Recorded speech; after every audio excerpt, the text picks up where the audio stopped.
attendez, quand on parle du pouvoir souverain du peuple, ce pouvoir c'est quoi? S'exprime pas?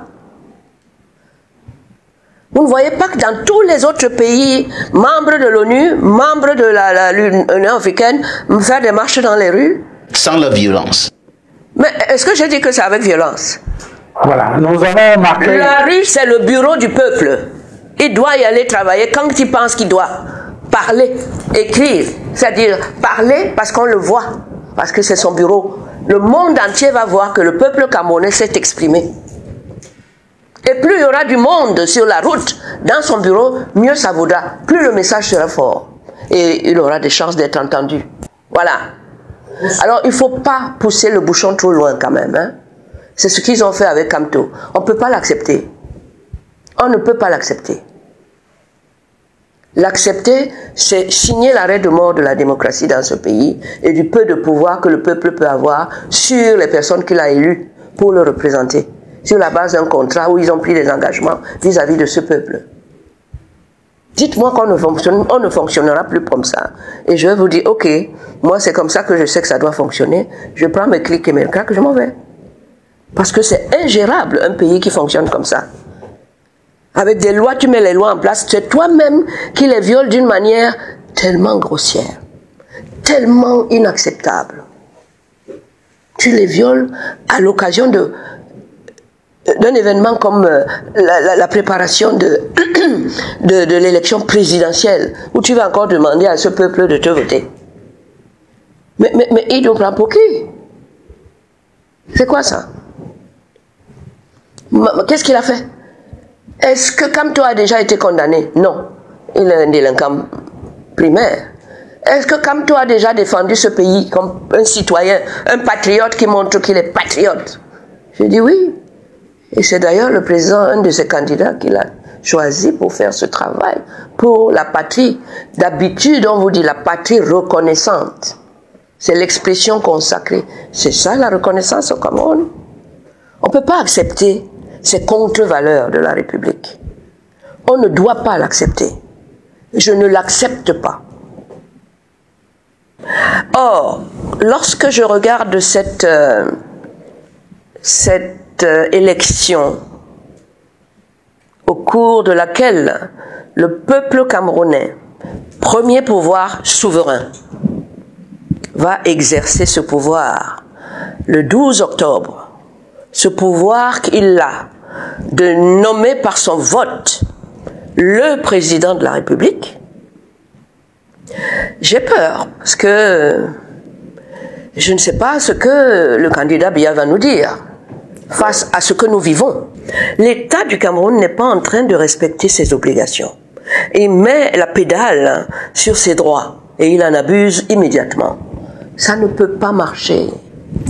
Oui, mais... Et il est le premier à parler de paix. Ça ne marchera pas. Quand vous demandez... 43 ans que nous, on a prouvé au président de la République notre fidélité, notre attachement à sa personne, la confiance en sa gouvernance. Aujourd'hui, il peut quand même s'arrêter et dire, mais c'est vrai. Mais moi, qu'est-ce que je leur ai donné? Mais qu'est-ce que je leur ai apporté? Ça crie partout. Et quand ça crie comme ça, même son image, on ne voit plus. On va nous montrer les images du temps passé. Oui, mais la démocratie que vous défendez voudrait que le pouvoir soit donné par le peuple, qui doit l'exercer. Est-ce qu'il ne revient pas, justement, à ce peuple-là, au cours d'une élection libre et transparente, de le sanctionner si jamais on estime qu'il n'est plus en mesure, en capacité de diriger le pays? Essayer de l'éliminer a priori sans qu'on ait une élection, est-ce que ce n'est pas une entorse à la démocratie que vous... Mais c'est lui qui commet une entorse à la démocratie. Parce qu'il sait ce que vous venez de me dire, la première phrase. Il le sait, que c'est nous qui allons le nommer par notre vote. Vous savez qu'il a pipé tout le système, tout l'itinéraire qui mène au vote, qui mène à la proclamation. Il est candidat. C'est lui qui a fixé toutes les règles. C'est lui la FIFA, FECAFOOT, qu'est-ce qu'il y a encore en haut? L'équipe, les équipes, les joueurs, les arbitres. Voilà ce que le président de la République du Cameroun est dans ce jeu important. Dans l'exercice de tout pouvoir important. que détient le peuple, de nommer un président de la République. On l'a fait pour lui, et ça fait 43 ans qu'il est là. Et tout ce qu'il trouve à nous dire, cette année où on doit refaire la même chose, tout ce qu'il trouve à nous dire, c'est la paix. Ne bougez pas. On ne peut même pas marcher dans la rue.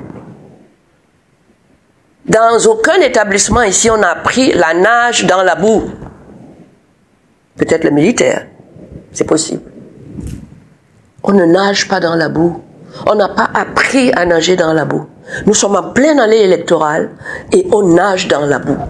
Et il attend qu'on dise que c'est lui qui est élu.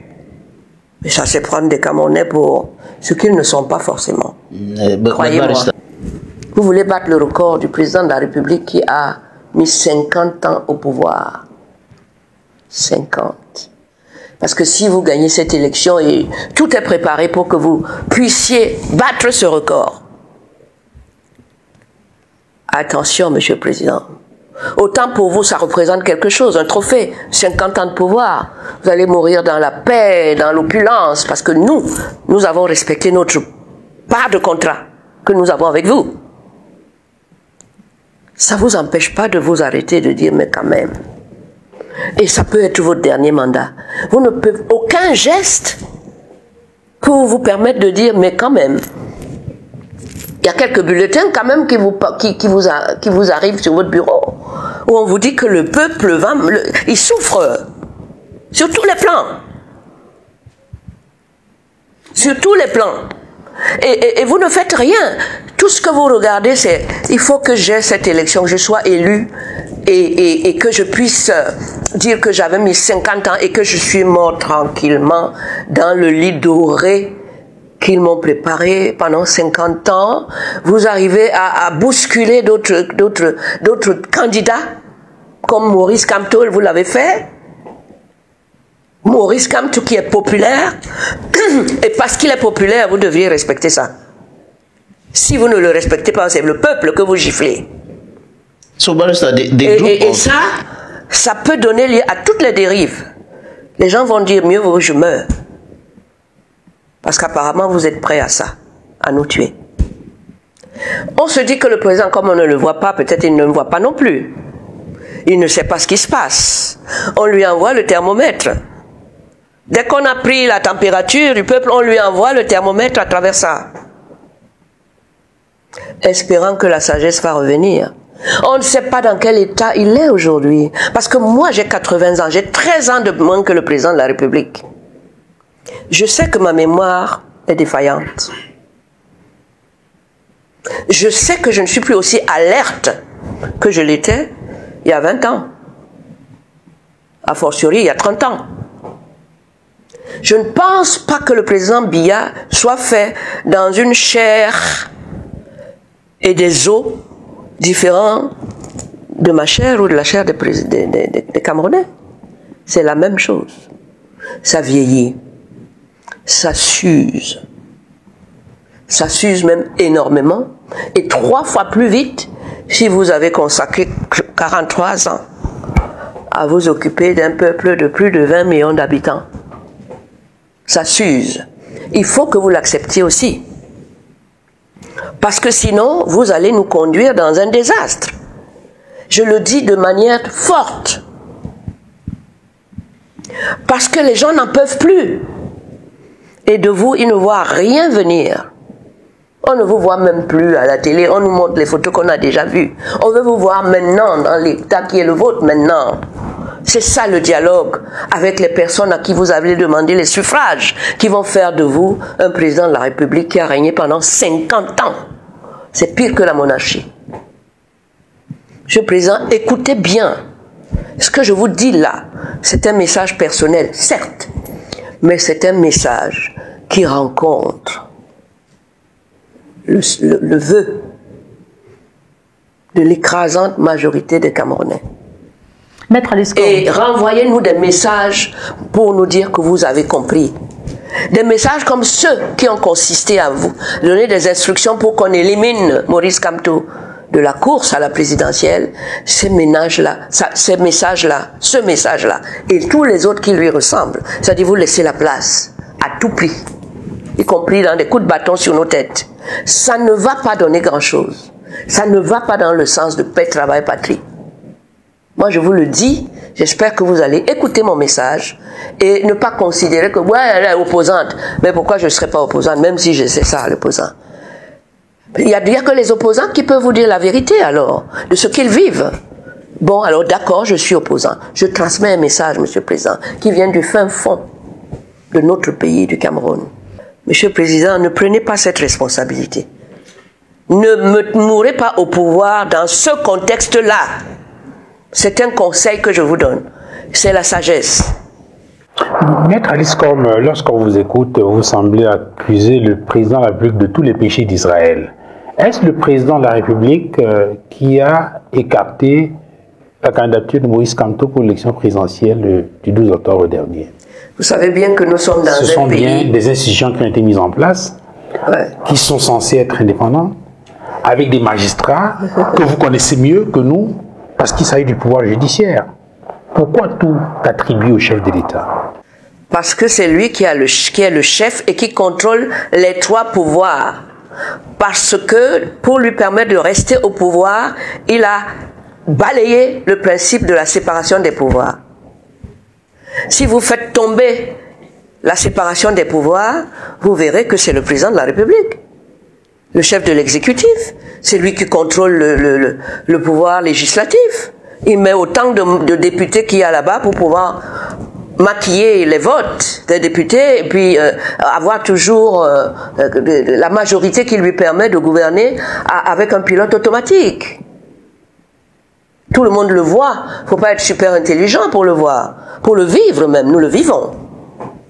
Nous le vivons. Est-ce que vous êtes en train de dire donc que toutes ces personnalités qu'il a désignées à la tête de toutes ces institutions, notamment celles qui sont chargées de tenir l'opposition électorale, sont des marionnettes? Ben, ce sont des gens qui sont manipulés, qui vivent dans la peur, vous parlez de, qui renvoient du Conseil électoral, mais tout le monde. Vous parlez du Conseil constitutionnel. Mais le Conseil constitutionnel, par exemple, qui est constitué de magistrats, qu'on appelle sur d'autres dossiers des sages. Qui sont nommés par qui? Leur carrière, c'est qui? Vous savez, le président du Conseil constitutionnel, c'est un ami, c'est magistrat. Il était à la retraite. Et il était devenu avocat. Donc c'était mon confrère, monsieur le président Atangana. On parlait souvent. Il connaît les difficultés qu'il a partagées avec nous en étant avocat. Et il connaît la béatitude aujourd'hui d'être nommé président d'une institution clé qui fait le président de la République. À sa place, soyons francs, à sa place, après cette carrière de magistrat qu'il a terminée, ça se passait d'ailleurs au palais du président. Aujourd'hui, le président le prend parmi des milliers de magistrats. Il n'était pas forcément le meilleur. On va savoir les critères. On le met à la tête d'une telle institution qui fabrique le président de la République. Vous ne pensez pas qu'il va avoir un devoir de retour d'ascenseur? Vous avez tout. Et vous ne prenez pas de dispositions de sécurité, d'ailleurs, c'est ce qu'il fait. Qu'est-ce qui va être sur la route pour l'empêcher de passer? Dites-moi. Puisqu'il veut passer.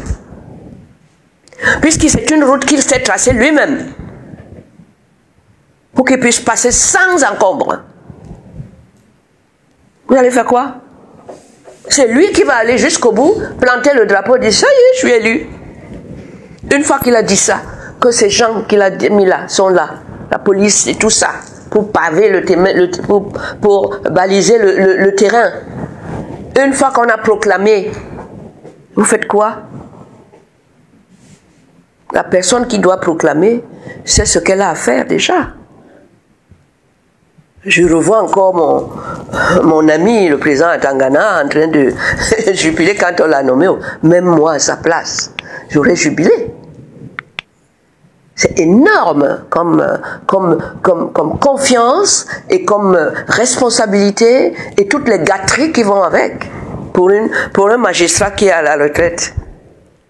C'est un poste extraordinaire, puisqu'après c'est lui qui doit fabriquer le président. Vous croyez que quand le président l'a fabriqué là, il ne va pas renvoyer l'ascenseur? Comment? Vous pouvez garantir ça comment? On l'a vu sur d'autres cieux, des membres du Conseil constitutionnel. Sur d'autres cieux, moi je te parle de mon cieux. Je parle de mon ciel. Sous d'autres cieux, vous avez la Constitution. Sous d'autres cieux, il y a la séparation des pouvoirs. Sous d'autres cieux, il y a la Déclaration universelle des droits de l'homme. Il y a toutes ces lois supérieures, d'ailleurs, aux lois d'ici, que nous partageons avec le monde entier au sein de l'Union africaine, au sein de l'ONU. Mais ça ne se passe pas comme ça de la même manière. Nous partageons la Déclaration universelle des droits de l'homme avec la France. Mais est-ce que dans la réalité quotidienne, ça se passe comme ça, comme en France, en termes de liberté, hein? En termes d'exercice de pouvoir, en termes d'indépendance des différentes structures qui gèrent le pays, en termes de justice rendue? Bien sûr, on a la même charte. La charte africaine, on partage ça avec tous les Africains. Oui, c'est écrit comme ça. Mais quand le président de la République revient dans son pays où il est le seul maître qui distribue, l'ONU est loin, hein? On lui fait confiance et on voit comment il gère ça avec son peuple, et c'est au peuple de dire « Hey, ça se passe pas comme il a dit. Les traités qu'il a signés avec vous là-bas, voilà comment il fait aujourd'hui. Nous ne sommes pas d'accord. » Le peuple camerounais sera la vedette. Il aura le dernier mot. Il doit s'arranger pour avoir le dernier mot.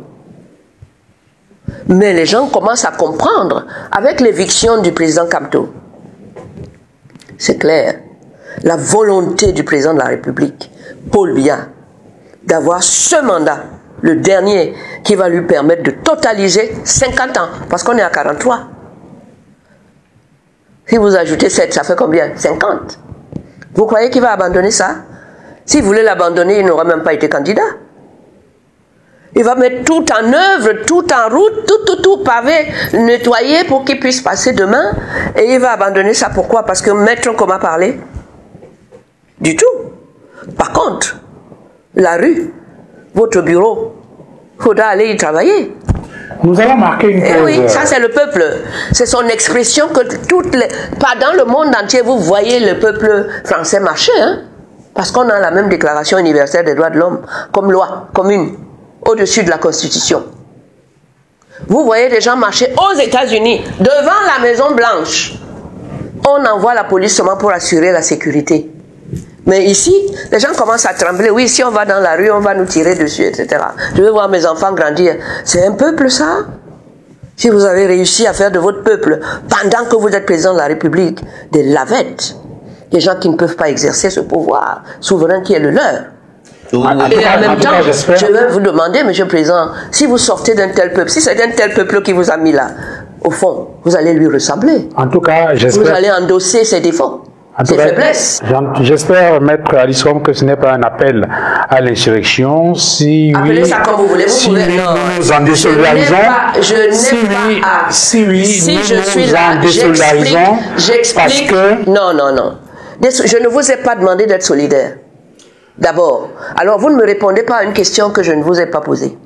Vous ne me donnez pas une réponse à une demande que je n'ai pas formulée. Ne vous solidarisez pas avec moi. Non, je veux dire que si... Et je dis ici haut et fort que je n'ai aucune solidarité dans ce que je déclare avec la télévision, la radio Equinox et son personnel. Oui, c'est pour ça que je voulais préciser. Je le déclare haut et fort. Oui, c'est pour ça que je voulais préciser. Alors laissez-les tranquilles, faire leur travail. Moi, je fais le mien.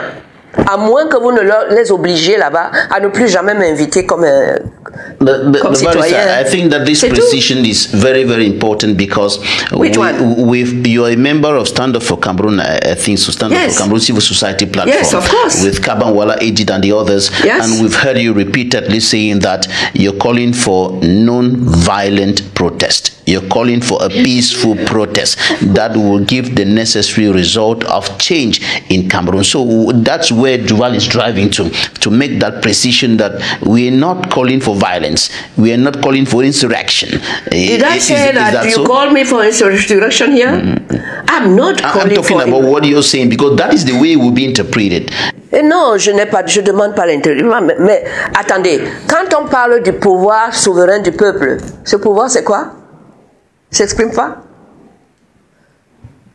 Vous ne voyez pas que dans tous les autres pays, membres de l'ONU, membres de l'Union africaine, faire des marches dans les rues? Sans la violence.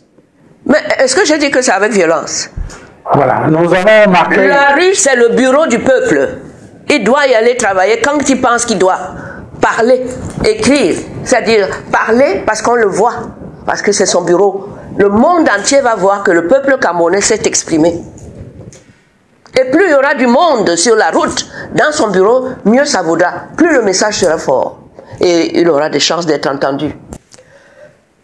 Pas surprise, parce qu'il y avait 50% de chances qu'on évince ce candidat qui fait peur au président Biya. Je ne sais pas pourquoi. Certainement parce que M. le Président ne peut pas soutenir un face-à-face électoral avec le professeur Kamto, puisque lui-même, le président Biya, a reconnu la valeur intellectuelle, morale de M. Kamto en le constituant comme l'avocat du Cameroun dans l'affaire Bakassi. C'est pas moi qui ai été chercher Kamto. Et Kamto n'est pas le seul professeur agrégé du Cameroun. Ils sont nombreux comme ça. Et à qui est-ce que le président de la République, Paul Biya, a confié ce dossier du Cameroun? À Maurice Kamto. Dans d'autres pays, il aurait eu sa poitrine bardée de médailles. Et certainement beaucoup plus de considération que ce que je vois faire en ce moment, parce qu'il a osé dire qu'il sera candidat. J'en éprouve un sentiment que je ne peux même pas exprimer. C'est un mélange de colère, de honte, d'indignation. J'ai envie de bondir pour dire non, et de toutes mes forces. On ne fait pas ça. Qu'est-ce que nos enfants vont retenir de ça demain à l'école, quand le président Biya ne sera plus là, que l'école sera devenue libre de dire ce qu'il a dit aux enfants? Qu'est-ce qu'on retient? Que tout un pays, qu'un citoyen a servi au vu et au su du monde avec succès. Aujourd'hui, on lui dit qu'il ne remplit pas les conditions pour être candidat. On va faire croire ça à qui? Et pourquoi? Le Conseil électoral de l'Échéance Cameroun a d'abord invalidé sa candidature. Le motif évoqué, pluralité d'investiture.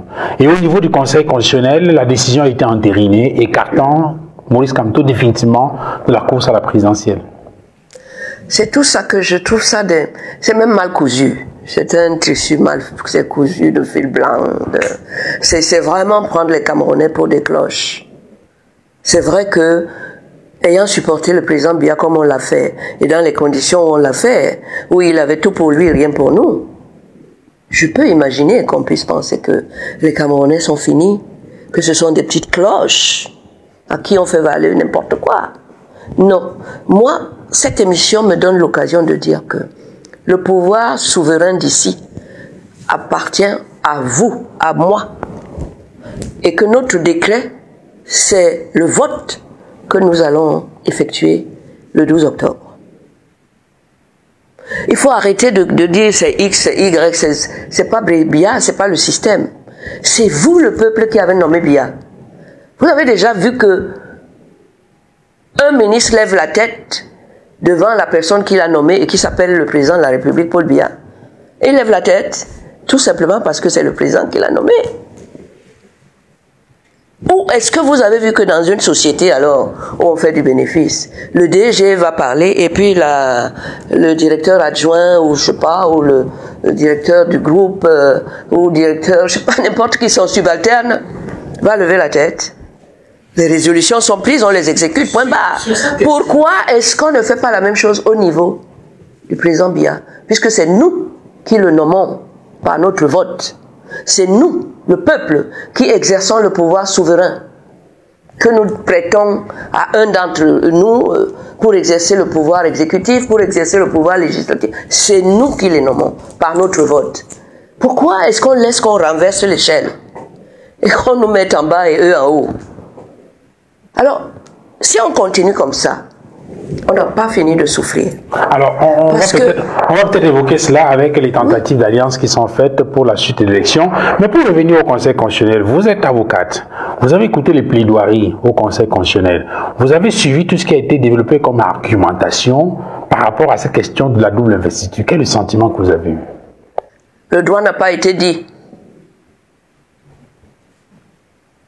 Oui. Ces jeunes, ces personnes ont renvoyé l'ascenseur à celui qui les a nommés là. Point. Ne cherchez pas midi à 14h. Ils ont évoqué la pluralité des investitures. Il fallait inventer un motif. Il y a eu deux candidats du Manidem. Je regardais la télé l'autre jour et j'ai vu un membre du RDPC qui s'appelle monsieur, je ne sais plus comment il s'appelle, qui disait que le parti de Kamto ne peut pas présenter un candidat. Mais monsieur Kamto peut se présenter. Tout à fait. C'est un grand ponte du RDPC. Tout à fait, oui. C'est dans la télé, je crois. Tout à fait, tout à fait. Je pense même qu'il passait devant. Edouard Fauchivé, c'est son nom. Edouard Fauchivé. Ouais. Ça a changé. C'est moi qui ai dit ça. J'appuie ce qu'il dit. Parce qu'il est dans la réalité. Il est dans la vérité. Il est dans le droit. Il est dans le sens de la loi. C'est pas moi qui lui ai dit. Il était devant. Il était à la télé. Je l'ai entendu encore dire ça hier. Monsieur Kamto peut être candidat. Posez-lui, amenez-le ici. Mais ça aurait pu être possible s'il n'y a pas eu une autre candidature du Manidem qui soit apparue au dernier jour. Mais qui a fabriqué ça? Et qui a nommé ce monsieur? Un parti politique est représenté par des organes qu'il a mis en place en interne. Comprenez? Et qui ont compétence pour faire certaines choses. Un parti politique, ce n'est pas qu'on prend un Camerounais, on le corrompt, on lui donne plein de millions, etc. On lui dit, bon, dis que tu es dans le Manidem, alors qu'en regardant les textes du Manidem, les résolutions du Manidem, on ne voit nulle part que c'est lui qui est habilité à représenter le parti devant les instances. C'est un principe de base. Hein. Je suis dans une société, je suis peut-être directeur, mais le conseil d'administration a décidé de donner le pouvoir de signature et de représentation au directeur général qui n'est pas là. C'est lui qui est habilité à engager la société. Donc, ils le savent, hein, c'est le b.a.-ba du droit, là. Le b.a.-ba. Voilà. Alors, il ne faut pas pousser le bouchon trop loin, quand même. Hein.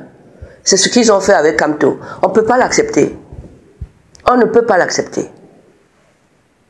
L'accepter, c'est signer l'arrêt de mort de la démocratie dans ce pays et du peu de pouvoir que le peuple peut avoir sur les personnes qu'il a élues pour le représenter, sur la base d'un contrat où ils ont pris des engagements vis-à-vis de ce peuple. Dites-moi qu'on ne fonctionnera plus comme ça. Et je vais vous dire, ok, moi c'est comme ça que je sais que ça doit fonctionner. Je prends mes clics et mes claques, je m'en vais. Parce que c'est ingérable un pays qui fonctionne comme ça.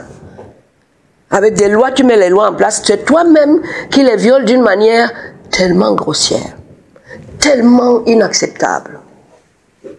Tu les violes à l'occasion d'un événement comme la préparation de l'élection présidentielle, où tu vas encore demander à ce peuple de te voter. Mais il nous prend pour qui? C'est quoi ça? Qu'est-ce qu'il a fait? Est-ce que Kamto a déjà été condamné? Non. Il est un délinquant primaire. Est-ce que Kamto a déjà défendu ce pays comme un citoyen, un patriote qui montre qu'il est patriote? Je dis oui. Et c'est d'ailleurs le président, un de ses candidats qu'il a choisi pour faire ce travail, pour la patrie. D'habitude, on vous dit la patrie reconnaissante. C'est l'expression consacrée. C'est ça la reconnaissance au Cameroun. On ne peut pas accepter ces contre-valeurs de la République. On ne doit pas l'accepter. Je ne l'accepte pas. Je dénonce ça. Et le peuple qui a le pouvoir souverain, qu'il a donné une partie pour un temps au président de la République, ne doit pas l'accepter. Sinon, ça ne sert à rien d'aller le voter, de lui donner, que vous le nommiez. C'est vous qui? Puisque vous n'avez pas ce pouvoir. Vous qui? Ben voilà. Situation complètement ubuesque dans laquelle on patauge depuis. Ça ne peut rien donner. Maître Alice Combes, durant ces audiences-là au Conseil constitutionnel, il y a une cinquantaine de citoyens qui ont été arrêtés et traduits au tribunal militaire. Le collectif Sylvain Swob qualifie cette situation de dérive autoritaire. Je partage entièrement ce jugement de mon confrère, Maître Swob, et du collectif qui porte son nom. C'est vraiment, excusez-moi l'expression, un foutage de gueule qu'un peuple digne ne doit pas accepter. Aujourd'hui, c'est Maurice Kamto. Demain, ce sera moi. Ce sera vous. Dans un pays qui dandine, alors qu'on peut le faire marcher droit, le remettre droit dans ses bottes. Si on ne le fait pas, alors pourquoi on dirait qu'on est des Camerounais? Qu'est-ce qu'on donne au Cameroun? Dites-moi, qu'est-ce qu'on donne au Cameroun? Je suis Camerounais. Quelle fierté. Vous êtes la risée de tout le monde, là. Parce qu'en plus, la façon dont ils veulent tricher, là, c'est tellement grossier. C'est tellement enfantin. Quand on respecte son peuple, on ne peut pas passer par là, quand même. Non. Non. Il nous prend vraiment pour des enfants au biberon, là, qui n'ont pas de tête. Mais qu'est-ce qu'on n'a pas comme tête dans le Cameroun? Tous les membres du gouvernement, quel que soit leur diplôme, tu retrouves ça multiplié par 100 dans la population camerounaise d'ici et de la diaspora. Toutes les grandes écoles du Cameroun, tu retrouves des gens du peuple camerounais, à bâtir de ce peuple, reconnus dans les plus grandes universités du monde. Qu'est-ce qu'ils veulent nous prouver là quand ils font comme ça? On est plus bête que bête. Mais comment on est arrivé à aller laisser nous traiter comme ça, avec si peu de respect, avec si peu de considération? Et ils vont avoir le culot de venir nous dire, renouvelez-moi. Vous traitez votre peuple comme ça? Le jour où vous ne serez pas là, ils vont continuer à se comporter comme ça. Mais si ça c'est l'étranger, si c'est ça une guerre, vous aurez laissé quoi? Des mauviettes. Barrister, what is your understanding of the arrest and prosecution of those young people who were protesting against the decision of the Constitutional Council eliminating Professor Maurice Kamto from the race? And some observers see in that action intimidation, telling Cameroonians, look, if you go to the streets, this is what is going to happen to you. Do you see it that way? This is how it is, how it works. Le peuple, vous avez entendu cette expression, le peuple souverain. C'est vous qui allez, le peuple qui allez nommer le président de la République le 12 octobre. Donc vous avez une supériorité sur lui. Tu nommes quelqu'un, c'est toi qui donnes le là.